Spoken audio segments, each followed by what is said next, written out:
In this video, I'm about to show you how to rebook an ICBC driving test after failing online. First, open Google Chrome on your device and search for ICBC in the search bar.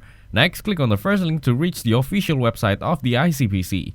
On the page, click on the Driving, Licensing and IT. Now select the Book a Road Test option provided on the right side. Scroll down and you'll see the option to book for commercial vehicle road test.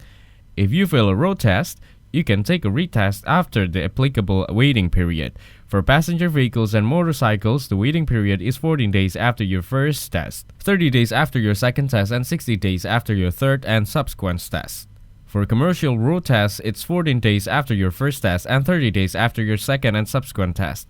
For a commercial pre-tip inspection test or air brake test, it's 7 days after your first and subsequent test. To book your car or motorcycle road test, hit the provided button. Once on the page, it'll show you all the instructions related to the test. After that, click on Next and enter the driver's last name and learner's license numbers. Then enter the ICBC keyword and you'll be done rebooking an ICBC driving test after failing online. Thanks for watching. Don't forget to like and subscribe.